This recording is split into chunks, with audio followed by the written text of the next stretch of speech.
The highway stretches ahead, monotonous and endless, the kind of road that makes a 6-hour drive feel both promising and exhausting. Marcus Williams had been awake since 5:47 a.m., deliberately early, calculated, the way he approached everything in life. At 47 years old, Marcus had learned that precision mattered. In accounting and parenting, in navigating a world that didn't always make room for people who looked like him. He'd packed the trunk the night before, everything in its place. Keisha, his wife of 18 years, had laughed at him while he organized the cooler, the luggage, the beach toys for the kids. "Marcus," she said, shaking her head with a smile. "It's a beach vacation, not a military operation." But that was the difference between them. She had faith that things would work out. He had learned that you had to make them work out. You had to think 3 steps ahead. You had to be careful. The rental SUV smelled new. That plastic and leather smell of something fresh from a car lot. Marcus had been meticulous when he picked it up. Checked the mileage, inspected the tires, made sure everything was documented. He carried a framed photo in his wallet. The whole family at his niece's graduation last year. Keisha's arm around his shoulder, the kids' faces bright with pride. That's why he worked so hard. That's why he did everything right. Keisha sat in the passenger seat, hair pulled back, still half asleep. She was an elementary school teacher, had been for 20 years. She worked with second graders, spent her days teaching them to read, to share, to treat each other with kindness. She believed in the system. She believed that if you followed the rules and taught your children to follow the rules, the world would protect you. She had passed that belief on to their 3 kids. David was their oldest, 13 years old, thoughtful beyond his years. He played violin in his middle school orchestra and read constantly. History books, biographies, articles about civil rights. He'd been reading about Thurgood Marshall lately, about Brown versus Board of Education, about what it meant to fight for justice in a system that wasn't designed for you. He was the kind of kid who asked questions, who paid attention to the world. One night last month, David had asked his father a question that Marcus never forgot. "Dad," he said, "why do you always say yes to police officers? Why don't you tell them no sometimes?" Marcus had paused, unsure how to answer. Because he'd finally said saying no sometimes costs more than saying yes. He'd left it at that, not wanting to explain the full calculus of survival that had become second nature to him. Maya was 9. She'd been obsessed with marine biology for the past year, had read 7 books about ocean conservation, watched documentaries about coral reefs and endangered sea turtles. She was sensitive, empathetic, the kind of child who cried at movies and worried about animals. She'd been excited about this beach trip for weeks, imagining the waves, the shells, the possibility of seeing something alive and wild in its natural state. She'd asked Marcus to bring a camera so she could photograph the sea creatures. She wanted to create a digital journal. She wanted to document what she saw, evidence of beauty in the world. Jordan was 6. He just wanted to see the ocean. That was the beauty of being 6. The world still held uncomplicated magic. It was Tuesday, June 14th, 6:15 a.m., 15A. Marcus pulled out of their driveway in the rental SUV pointed toward a beach house they'd rented for 5 days. The GPS said 6 hours and 43 minutes to arrive. Perfect. They could get there by early afternoon, settle into the beach house, maybe get dinner on the beach, watch the sunset. It was the kind of plan Marcus could feel good about. Organized. Safe. The car had a dashcam mounted on the windshield, a $120 device Marcus had installed 6 months earlier just for insurance purposes. You never knew what could happen on the road. You needed protection. He'd set it to record continuously. It stored footage to cloud backup automatically. Marcus believed in being prepared. Keisha had suggested they leave earlier that morning. There's a storm predicted, she'd mentioned while he was packing. Might be safer to get ahead of it. But Marcus had checked the weather 3 times. The storm wasn't predicted to arrive until evening. They'd be at the beach house by then. Besides, he wanted to travel during the day. Less unpredictable traffic, better visibility, more safety. What he didn't know as he drove onto Interstate 95 with his wife and 3 children was that in 347 minutes, everything he believed about safety and rules and doing things right would be tested in ways he couldn't have imagined. 3 miles away in a police cruiser, Officer Derek Thompson was beginning his shift. Thompson was 52 years old, thick-necked, the kind of man whose face had been arranged by circumstances and choices into a permanent expression of controlled aggression. He'd been a police officer for 11 years. 11 years of authority. 11 years of the uniform being something other than a symbol of public service. For Thompson, it was a license. It was permission. It was the thing that made him feel powerful in a world that often didn't. His personnel file told a story that nobody had been willing to read closely enough to act on. 23 traffic stops of black drivers over his 11-year career. That's significant when you consider that black residents made up only 12% of the county's population. 23 stops of black drivers.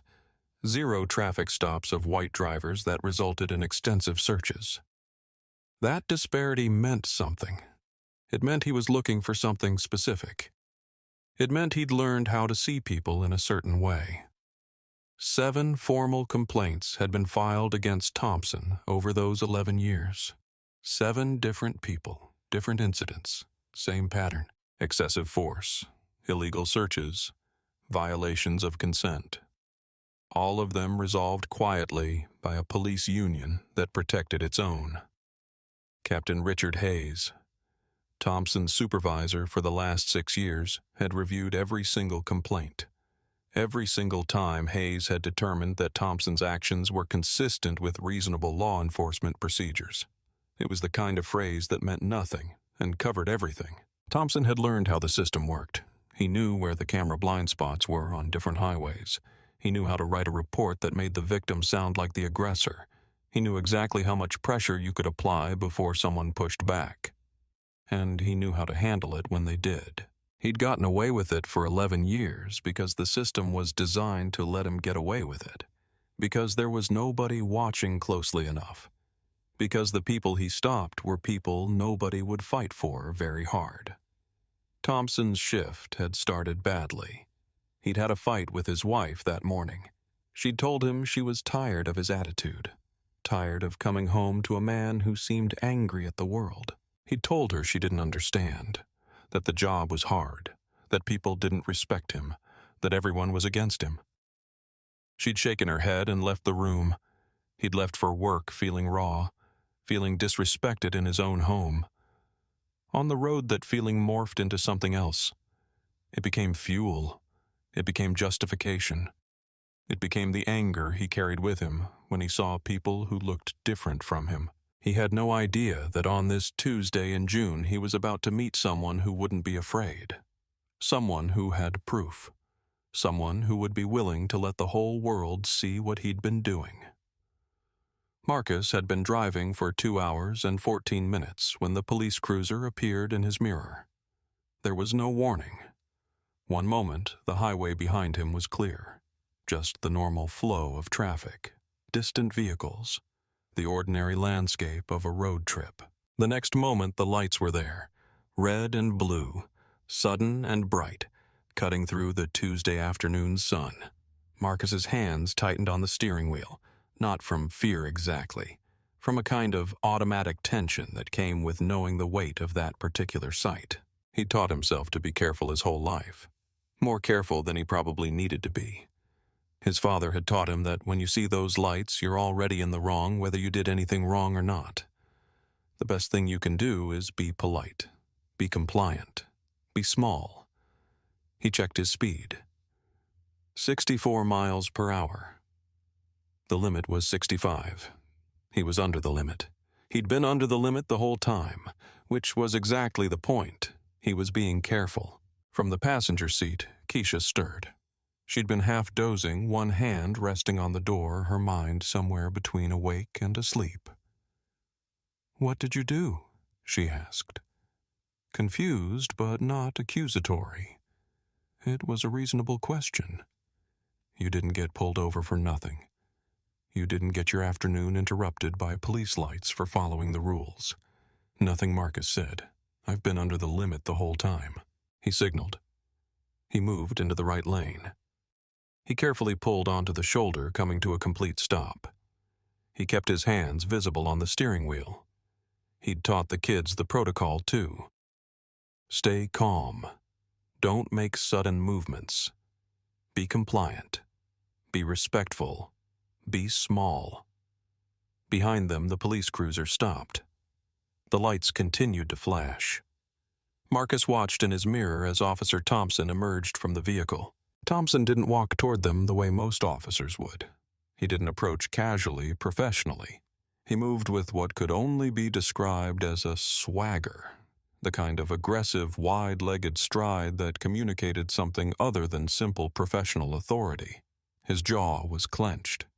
His face was already flushed, as if he'd been angry before he even approached the window, as if he'd been looking for a reason to be angry. The dashcam, still recording from its position on the windshield, captured all of it. Thompson reached the driver's window. He didn't greet them. He didn't say good afternoon or ask how they were doing.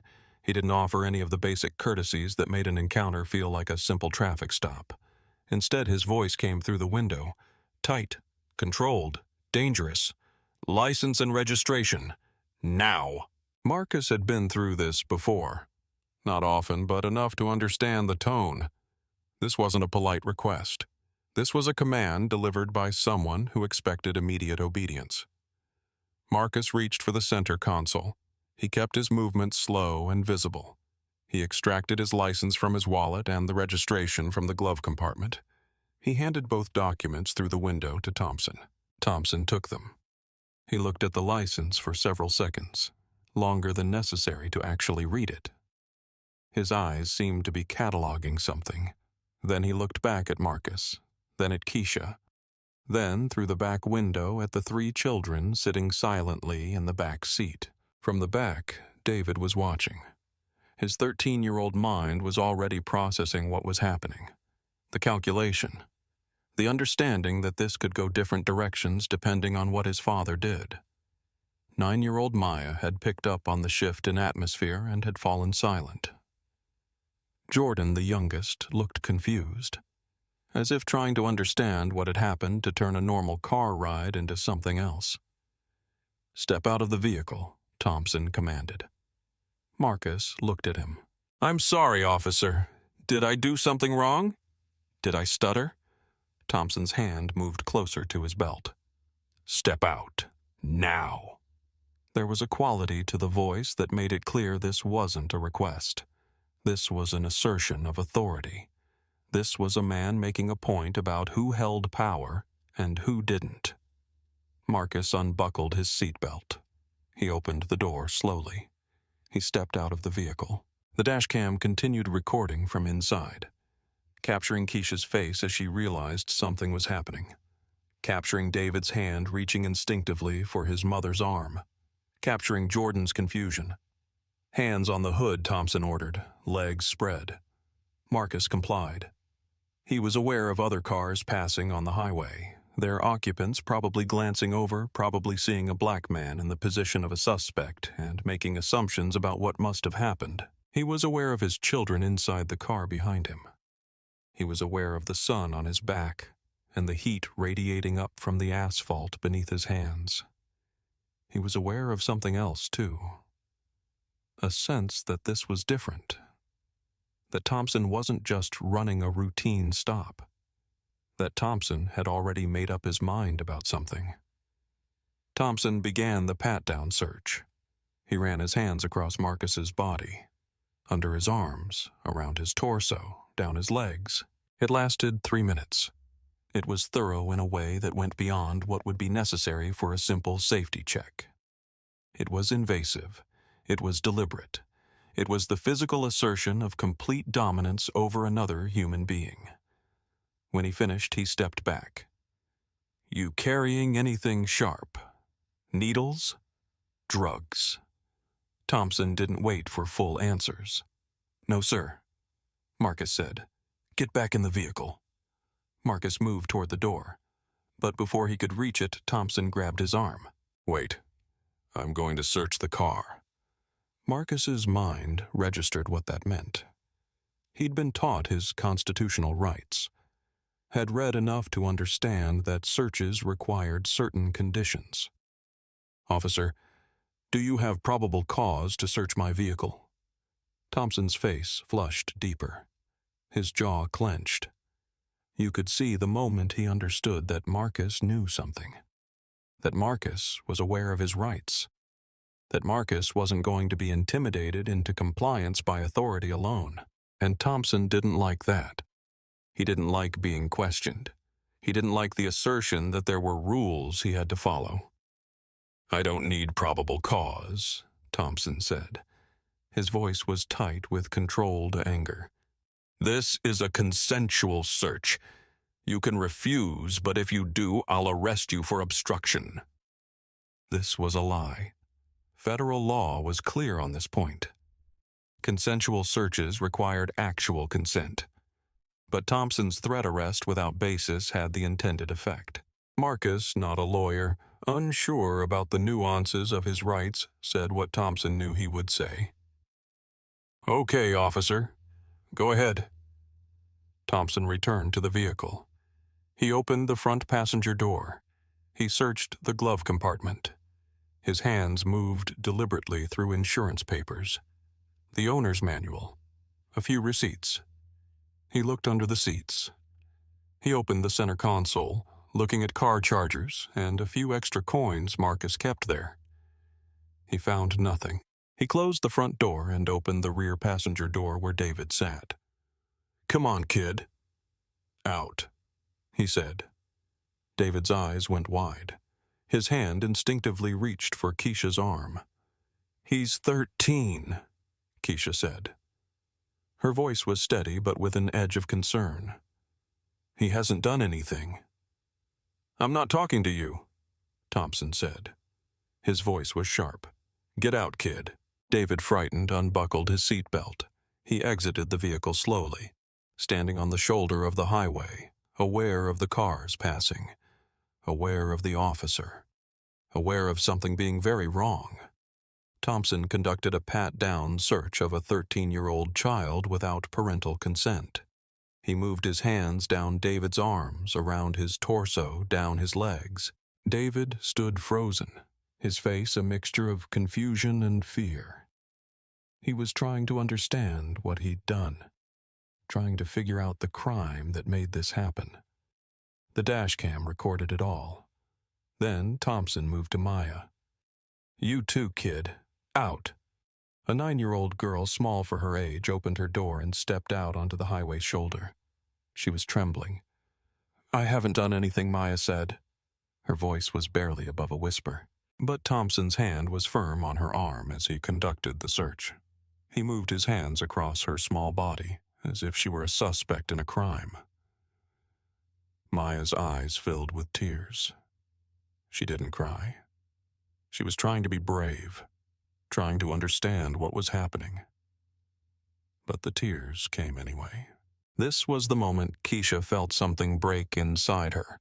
Not her will, not her ability to function, but something deeper, the trust she'd placed in the world, the belief that if you did everything right, the world would treat you right.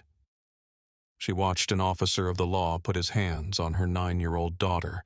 She watched her daughter cry, and she understood that all the rules she'd taught her children meant nothing in this moment. The search lasted 18 minutes in total. Thompson found nothing because there was nothing to find. When he finished, he looked at Keisha through the window. "Y'all can get back in the car," he said. But as Marcus and the children climbed back into the vehicle, as everyone tried to settle back into their seats, Thompson had already decided something. He'd made up a story in his mind about what was happening here, and he was going to make that story real. The waiting began at 2:47 p.m. Marcus asked Thompson what would happen next. Thompson said he was calling for a drug dog to conduct a more thorough inspection of the vehicle. A drug dog. On Interstate 95 in the middle of a Tuesday afternoon, for a vehicle with no traffic violation and no probable cause. "How long will that take?" Marcus asked. "Don't know," Thompson said. "Depends on how far away the dog is. Could be a while." The family settled back into the car. The air conditioning continued to run. The dashcam continued to record. They waited. 1 hour passed. The heat outside was brutal. Inside the car, despite the air conditioning, there was a growing sense of suffocation, not physical. The car was cool enough, but emotional. Something had shifted. The sense of a normal road trip had been replaced by something else entirely.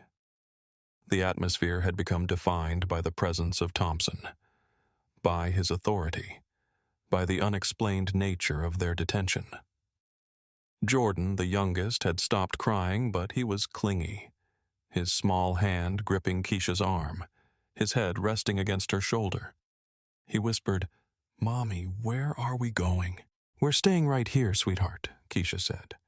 "And we're going to be okay." But she didn't know if that was true. She had no idea if they were going to be okay. Maya was quiet, staring out the window, processing something that a 9-year-old shouldn't have to process. David was angry. You could see it in his jaw, in the way he was reading his book now with exaggerated focus, as if he could will himself away from what was happening. But he couldn't will it away.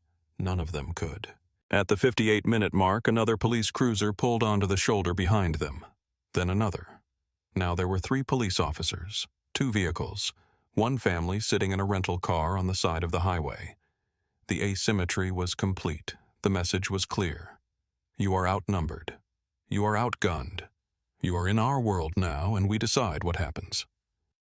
Thompson talked to the new officers. Marcus could see them gesturing, talking, looking at the vehicle. Thompson was explaining something. Through the closed windows, Marcus couldn't hear the words, but he could see Thompson's hands gesturing, his mouth moving, his face animated. He was telling them a story. He was building a narrative. Marcus understood that Thompson had already decided what was going to happen. The search hadn't been about finding anything. It had been about finding a justification for what Thompson intended to do all along. At 73 minutes, the drug dog arrived. It was a German Shepherd, alert and trained. The officer handling the dog walked it around the vehicle. The dog's handler checked for alerts, raised hackles, focused interest, the behaviors that would indicate the detection of drugs. The dog found nothing. It circled the car completely, sniffing the exterior, checking every angle. It gave no signals. It didn't alert to anything, because there was nothing to alert to. The vehicle contained no drugs, but Thompson didn't pause or reconsider. He didn't say that the dog found nothing, so they were free to go. Instead, he turned to the other officers and said, "Vehicle shows signs of suspicious activity. We need to investigate further." This was his moment. This was when he made the shift from illegal search to criminal fabrication. Thompson pulled out a roadside substance test kit. These tests were notoriously unreliable, known to produce false positives at alarming rates. They were controversial, disputed by scientists, used by officers who knew exactly what they would do. He took a cloth and moved it deliberately across the interior of the car, not across the floor or the seats where actual drug residue would be found, but along surfaces where innocuous particles could trigger a false positive. A piece of dust, a hair, anything. The test kit was designed to be sensitive to the point of uselessness. Thompson knew this. He'd used it before. He knew it would give him what he wanted. He inserted the cloth into the test kit. He watched it process. The result came back positive. Thompson smiled. He hadn't found drugs. He'd created evidence. He'd taken a family that had done nothing wrong and created a legal justification for everything he was about to do. "Well, looks like you've got drug residue in your vehicle," Thompson announced to Marcus through the window. "That's a federal crime." "That's impossible," Marcus said. "This is a rental car. We just picked it up yesterday." "That's what they all say," Thompson replied. At the 91-minute mark, 1 hour and 31 minutes into what had started as a routine traffic stop on an ordinary Tuesday afternoon, Thompson made his move. "You're under arrest," he said. "For what?" Marcus asked. His disbelief was audible. Suspicion of drug trafficking. "But there are no drugs. Your dog didn't find anything. We haven't done anything. You're under arrest for suspicion of drug trafficking based on the presence of controlled substance residue in the vehicle." The handcuffs came out. They were real. They were heavy. They were a physical manifestation of the power that Thompson held, and Marcus didn't. "What about my family?" Marcus asked as Thompson moved behind him. "Your wife can drive the vehicle. She's not under arrest." Mommy Jordan's voice came from the back seat. "What's happening? Where is Daddy going?" Keisha's voice was steady, but Marcus could hear the tremor underneath it. "It's okay, baby. Daddy's going to be fine. We're going to be fine." But she didn't know if that was true. Nobody knew if that was true. The handcuffs clicked shut around Marcus's wrists. Thompson read him his rights. The words that were supposed to protect people, but that sounded like threats when they came from Thompson's mouth. Marcus was placed in the back of Thompson's cruiser. Through the window, he could see his children's faces. He could see Keisha trying to hold it together. He could see David's rage, Maya's fear, Jordan's confusion. The vehicle pulled away from the shoulder of the highway. They were driving away from the beach. They were driving towards something else entirely. Keisha drove Marcus's arrested form to the police station 30 miles away. She had to navigate with her hands, shaking, her mind fragmenting in multiple directions at once. The children were asking questions she couldn't answer. Where was Dad going? What did he do? Why were the police arresting him? Were they going to see him again? She didn't have good answers. She had the same confusion, the same fear, the same sense of things moving out of her control. She called her sister while driving, her voice cracking as she explained what had happened. Her sister couldn't believe it. "Are you sure? Could there be a misunderstanding?" Keisha had wanted to say yes. "Yes, there's a misunderstanding. Yes, it will be cleared up. Yes, Marcus will come home and everything will be fine." But she didn't believe that. She knew better. David, 13 years old, finally understood what he'd been reading about in his books. The civil rights cases, the injustice, the way the system could turn on you even when you were following all the rules. It wasn't abstract anymore. It was his father. It was real. He looked at his mother's hands gripping the steering wheel. He saw the tension in her shoulders. He understood that they were in trouble. He thought about Thurgood Marshall. He thought about all the cases he'd read about. The people who'd been wronged. The system that had turned against them. He thought, we're one of those cases now. Marcus was booked at the police station on charges that would later be proven fabricated. Suspicion of drug trafficking. Possession of drug residue, resisting arrest, which never happened. Obstruction of justice. Bail was set at $5,000. Keisha called her sister. They scraped together the money. By 7:34 p.m., Marcus was released. They drove home in silence. The family never made it to the beach. The road trip was over. The vacation was replaced by something entirely different. The beach house reservation was automatically canceled. They lost the deposit, but nobody cared about the money. When Marcus woke up the next morning, the weight of it all was there immediately. Arrested. Bail paid. No idea how to fight back. No lawyer. No resources. just the sense of a system that had turned on him for no reason. The terrifying thought that there was nothing he could do about it. The false charges would hang over his head. A conviction could mean prison time, loss of his job, a criminal record that would define the rest of his life. He thought about his children, what this would mean for them, how this would shape their understanding of the world.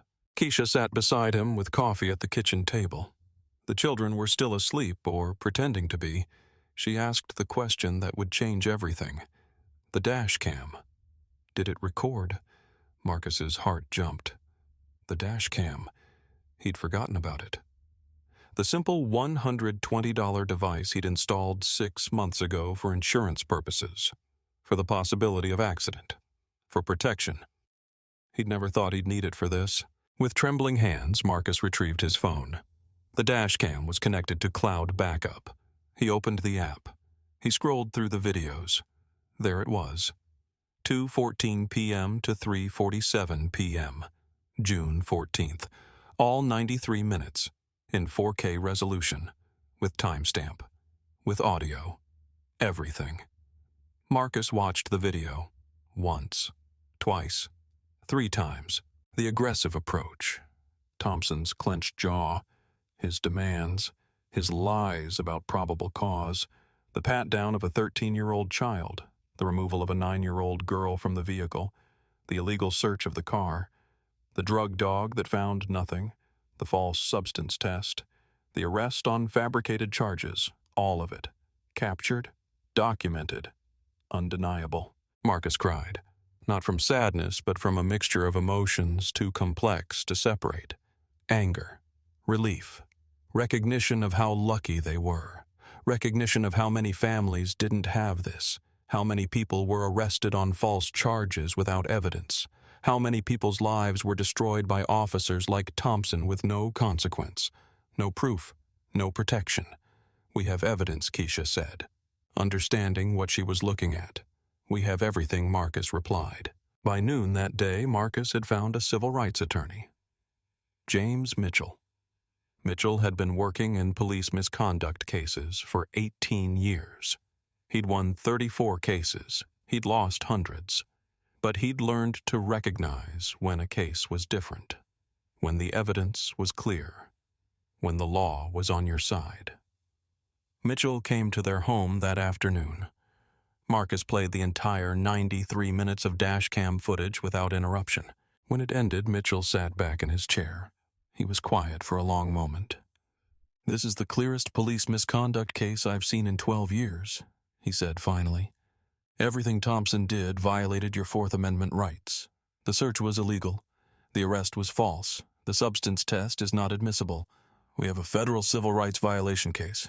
"What does that mean?" Marcus asked. "It means we file in federal court. It means we expose not just Officer Thompson, but the entire police department that enabled him." Over the next 2 weeks, Mitchell worked. He filed Freedom of Information Act requests for Thompson's personnel file. When the documents arrived, they told a story that had been hidden for over a decade. In 11 years, Thompson had conducted 23 traffic stops of black drivers. In the same county where black drivers represented only 12% of the population, Thompson had somehow found 23 of them. But he'd conducted 0 traffic stops of white drivers that resulted in extensive searches. Not one. Despite hundreds of white drivers passing through his jurisdiction. Despite the normal distribution of traffic violations. Thompson had never felt the need to conduct the kind of intensive search that he'd conducted on the Williams family. 7 formal complaints had been filed against Thompson. 7 different people, all dismissed. All protected by a police union that understood its role was to defend officers, not to hold them accountable. Mitchell discovered something else. Captain Richard Hayes Thompson's supervisor for the last 6 years had reviewed every single complaint. Every single time Hayes had written in the file that Thompson's actions were consistent with reasonable law enforcement procedures. Hayes had protection written in from the beginning. Hayes had made a conscious choice to enable Thompson's behavior. Hayes had a family, too. A wife who worked in administration at a local hospital. 2 grown children, one in law school, one working in finance in Atlanta. Hayes had built a comfortable life on the foundation of protecting men like Thompson. He'd become comfortable with the knowledge that he was protecting corruption. He'd rationalized it 1,000 times. Officers need support. False allegations happen. Thompson is a good officer overall. All of it lies that Hayes had told himself to justify his complicity. The federal filing was 34 pages long. It detailed the pattern. It described the illegal searches. It documented the racial targeting. It itemized the emotional damage to 3 children. It demanded $3.2 million in damages. Mitchell did something else. He reached out to Sarah Chen, an investigative journalist at the Atlanta Constitution. He'd worked with her before. He knew she was thorough and aggressive. "I want you to see something," Mitchell told her. He sent the dashcam footage. Sarah watched it once. Then she called him back. "This needs to be public," she said. "I know," Mitchell replied. "How fast can you publish?" "Friday morning. Then we control the narrative before the union can spin it." Mitchell understood something fundamental about power and evidence. When the public saw the video first, when millions of people could witness the injustice with their own eyes, the system would be forced to respond, not to truth, but to pressure. Sarah was a 4th-generation journalist. Her grandmother had covered the civil rights movement in the 1960s. Her mother had covered police corruption in the 1980s. Sarah had inherited both their commitment to exposing injustice and their understanding of how institutions worked.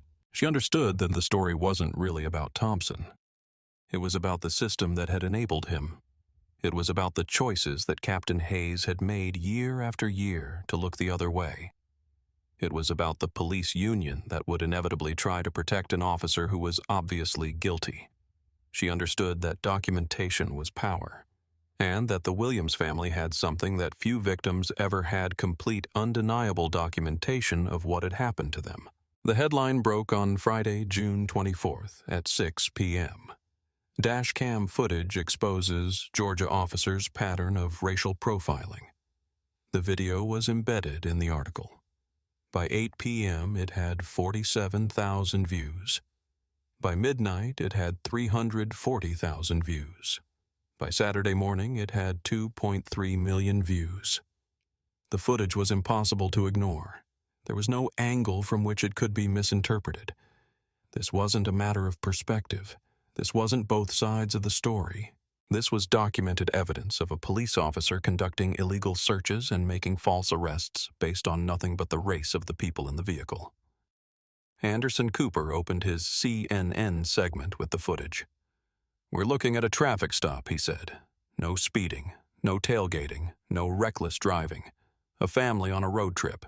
We watch as this officer conducts an illegal search, separates children from their parents, detains this family for over 90 minutes without cause, and then arrests the father based on a substance test that is known to produce false positives at alarming rates.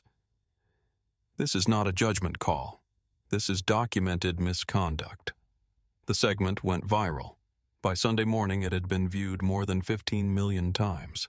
News outlets around the country began picking up the story. Not because it was unusual. Unfortunately, this kind of police misconduct happened regularly. But because this time there was irrefutable evidence. The dashcam footage became the story. Not the allegations. Not the he said, she said. But the video. The timestamp. The audio recording of Thompson's voice saying things that were factually false. MSNBC interviewed Marcus on Saturday morning. He sat across from Joy Reid. Calm and articulate and devastating in his clarity. "We followed every rule," Marcus said. "We drove under the speed limit. We were respectful. We cooperated with the search even though we knew it was wrong, and it didn't matter. Because the officer didn't care about rules. He cared about power, about control, about making sure we understood that his authority superseded our rights." Joy Reid leaned forward. "What changed things?" "The camera," Marcus said simply.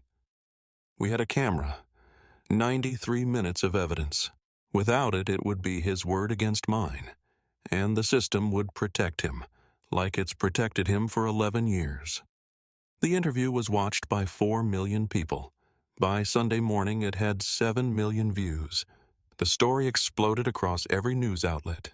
CNN, MSNBC, The New York Times, Washington Post, local news stations, social media.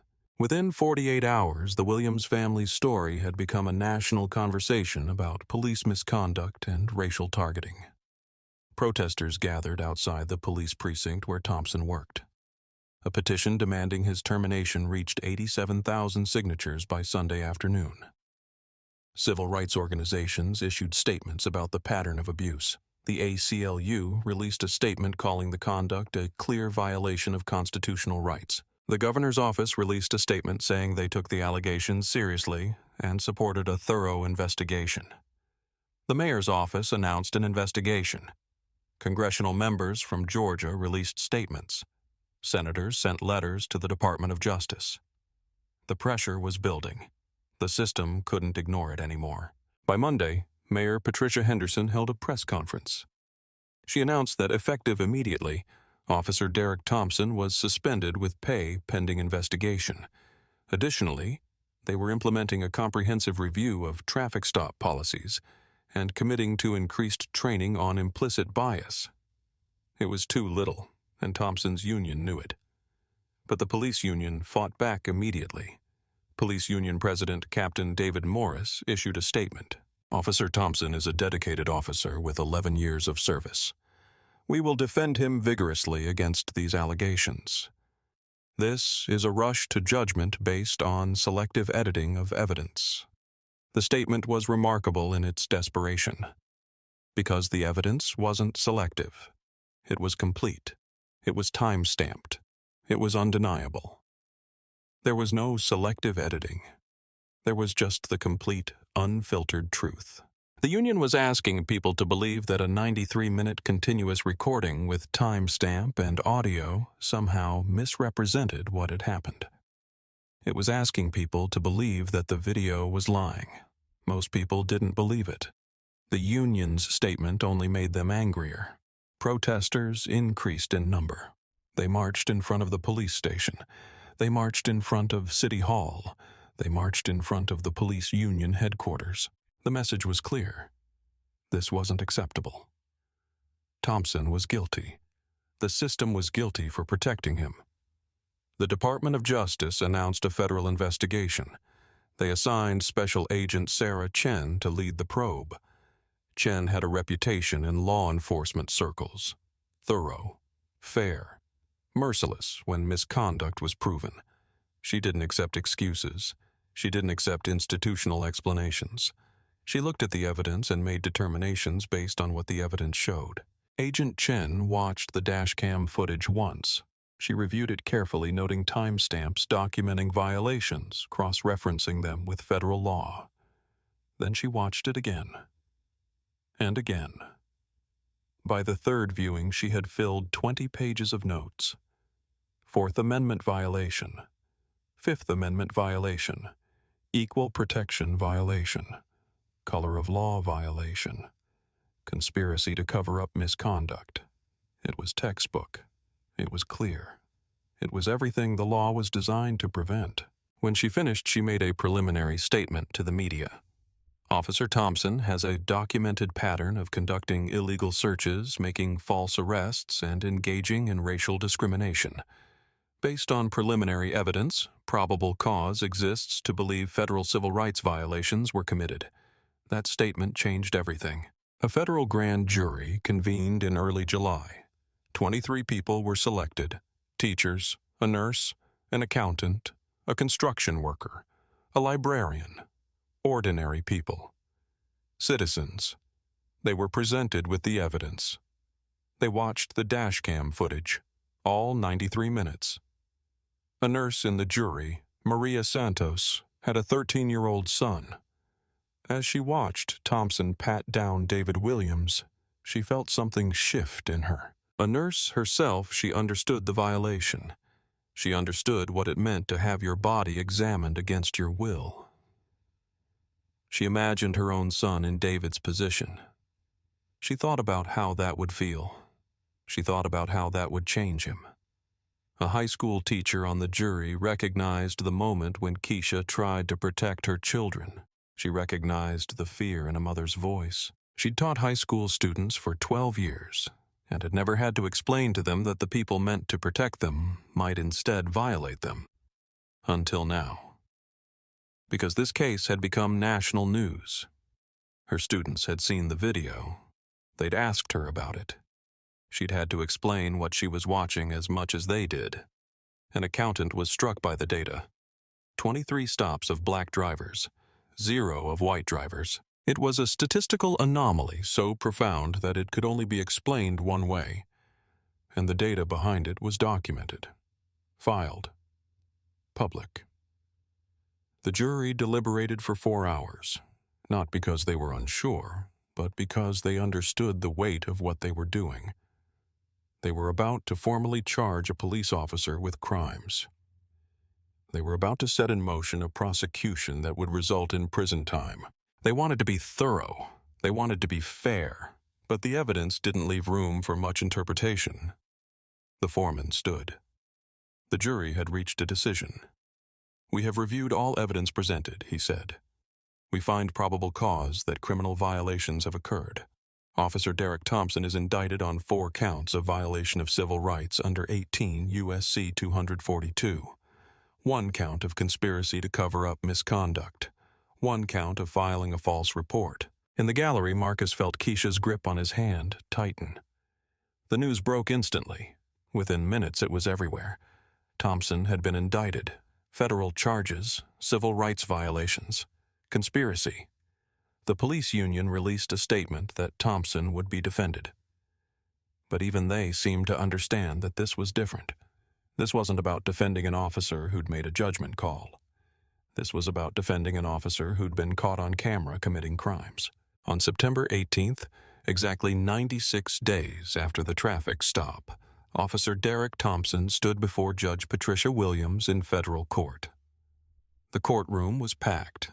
Media, civil rights organizations, the Williams family in the front row. Thompson looked smaller somehow, diminished, as if the weight of what was about to happen was pressing down on him physically. He'd lost weight in the 3 months since his arrest. His wife had left him. His children weren't speaking to him. His career was over regardless of what happened in this courtroom. Judge Williams had reviewed everything. She'd watched the Dashcam footage multiple times. She'd read psychological evaluations of the Williams children. The trauma, the fear, the disrupted sense of safety. She'd studied Thompson's 11-year record. She understood the full scope of what had happened. Thompson's lawyer stood. "Your Honor, my client wishes to enter a guilty plea to all counts." Judge Williams looked directly at Thompson. "Officer Derek Thompson, you are charged with 4 counts of violation of civil rights, 1 count of conspiracy, and 1 count of filing a false report. Do you understand these charges?" "Yes, Your Honor," Thompson said. "How do you plead?" "Guilty, Your Honor, on all counts." The courtroom was silent. Judge Williams leaned forward slightly. "Officer Thompson, you used the authority granted to you by the people of this state to violate the constitutional rights of an innocent family. You fabricated evidence. You made false arrests based on that fabricated evidence. You did all of this based on the race of the people in the vehicle. This court will not tolerate the abuse of power. Sentencing is scheduled for October 16th. The gavel fell. Thompson was handcuffed immediately by bailiffs. As he was led from the courtroom, he looked at Marcus. For just a moment, their eyes met. Marcus saw something in Thompson's face. Not remorse exactly, but recognition. Recognition of defeat. Recognition that the evidence had been too clear. Recognition that the system, when confronted with undeniable proof, had turned on him. In the front row, David Williams, 13 years old. The one who'd read about Thurgood Marshall, the one who wanted to be a civil rights lawyer, watched Thompson admit what he'd done. He understood that this was what accountability looked like. This was what happened when injustice was documented and exposed. He understood that the law could work, that evidence mattered, that justice was possible. But he also understood that it had taken a camera, that his family had been lucky, that most families didn't have that camera, that most families didn't have a civil rights attorney, that most families didn't have national attention. Most families just disappeared into the system. On October 16th, Thompson was sentenced to 4 years in federal prison, 3 years supervised release following his release, permanent loss of police certification. He would never work in law enforcement again. Restitution of $150,000 to the Williams family. Judge Williams delivered a sentencing statement that would become famous. Officer Thompson, you have violated the sacred trust that comes with wearing a badge. You have violated the constitutional rights of an innocent family. You have shown that you are not worthy of the authority we granted you. 4 years in federal prison is not adequate punishment for what you have done, but it is what the law allows. I hope it is enough for you to contemplate the harm you have caused. To the Williams family I say this: justice has been done. Not the justice you deserved, but the justice that was available to you. I hope that this outcome brings you some measure of peace. The courtroom erupted in applause. The judge didn't stop it. But the consequences extended beyond Thompson himself. Captain Richard Hayes, who had protected Thompson for years, faced his own reckoning. The federal investigation subpoenaed his files. Email after email showed Hayes protecting Thompson despite the complaints. Files that said Thompson's actions were consistent with reasonable law enforcement procedures, when anyone who read the dashcam footage could see they were nothing of the sort. Hayes's attorney advised him, resign or face conspiracy charges. 2 weeks before Thompson's sentencing, Hayes was gone. No retirement ceremony, no pension benefits, no tribute to 23 years of service. Just a one-line departure notice in the police department bulletin. But the message was clear. The system could no longer protect its own without consequence. On November 15th, exactly 154 days after the traffic stop, the city of Atlanta announced a settlement with the Williams family, $2.8 million. But the money was secondary to what else the city agreed to implement.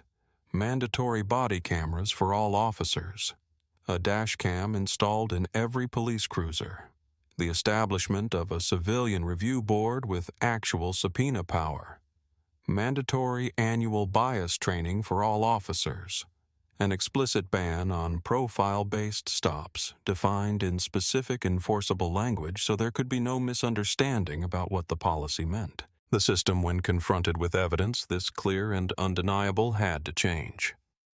Not because it wanted to. Not because anyone had convinced the leadership of the moral rightness of the change, but because they couldn't ignore what was recorded. Because millions of people had seen what happened. Because the pressure was too great to resist. The Williams family didn't celebrate the settlement. There was no sense of victory or triumph. Instead, there was exhaustion and relief. Keisha, in an interview several months later, described it as not feeling happy, just feeling like we could finally breathe. 6 months after Thompson's sentencing, the Williams family began working with a trauma psychologist. Dr. Lisa Chen specialized in childhood trauma related to police encounters. All 4 children needed help processing what had happened. Both parents needed help understanding how to rebuild their sense of safety. Jordan, the 6-year-old, had nightmares for months. "The police are coming," he would scream in his sleep, jolting awake in terror. Keisha would hold him, telling him he was safe, that the police weren't coming, that his father was home. Slowly, over months of therapy, the nightmares decreased. By month 6, Jordan could ride past a police car without panic. Not comfortable, but safe. He started asking questions again, good questions, about why the police had stopped them, about why they'd searched the car. And for the first time, Keisha found herself telling him the truth. They were stopped because of the color of our skin. They searched us because of bias. and we survived because we had proof. Those were hard conversations to have with a 6-year-old, but they were necessary conversations. Maya, 9 years old, took longer to heal. She'd been touched by an officer against her will. The violation had struck something deep, a sense of physical safety that didn't return quickly. It took months before she could be held without flinching, months before she could be in a room with an adult authority figure without tension. But in therapy, she began to process what had happened. She drew pictures. She talked about her fear. She slowly, incrementally began to rebuild her sense of security. One of her pictures from therapy showed a girl with her arms raised, surrounded by hands. The caption read, "I don't know who to trust." By month 8, she was drawing different pictures. A girl swimming in the ocean, a girl with a camera, a girl saying no to an adult. These were images of power, images of agency, images of reclamation. David, 13, channeled his trauma into purpose. He started a blog about police misconduct. He interviewed other families who had experienced similar violations. He compiled stories, statistics, legal information. He wrote about his own experience, about watching his father arrested, about his sister being searched, about the 93 minutes that changed everything. By his 14th birthday, the blog had 50,000 followers. Law professors cited it in academic papers. A law school invited him to speak. The 13-year-old who'd been pat down, searched on the side of the highway, was becoming in his own way the civil rights lawyer he'd dreamed of being. Not through imagination or classroom learning, but through lived experience. Through understanding at an age when he should have been worrying about homework and soccer, what it meant when the system turned on you. He understood that accountability was possible only when injustice was documented. That evidence was the weapon against corruption. That bearing witness mattered. He understood better than most adults how the world actually worked. The Williams case echoed far beyond their family. Within 6 months, it was cited in 14 separate civil rights lawsuits against other police departments. Dashcam and body camera sales increased 340% nationally. The case became required reading in police academies around the country. Law schools added it to their curriculum. Professors taught it as a case study in evidence constitutional rights and police accountability. The governor signed statewide legislation requiring body cameras in every police cruiser. Georgia's first-year results showed a 23% reduction in traffic stops of black drivers in the counties where the new policies were implemented. The system shifted, slowly, but it shifted, not because of moral awakening, but because the people watching understood that if they didn't change, they would be exposed, like Thompson was exposed, like Hayes was exposed. Officer Derek Thompson is serving 4 years in federal prison. He will be released in 2028. A different man if he's lucky. A broken one if he's honest. He will never work in law enforcement again. His certification is permanently revoked. He spends his days thinking about the Dashcam, about the 93 minutes that destroyed his career, about the fact that the whole world saw what he did. Captain Richard Hayes lost his pension. He resigned in disgrace. His career, built over 23 years of enabling misconduct, ended not with dignity, but with necessity. He moved out of the state. He works in retail now. Every day people recognize him. Every day they remind him of what he was, what he did, who he protected.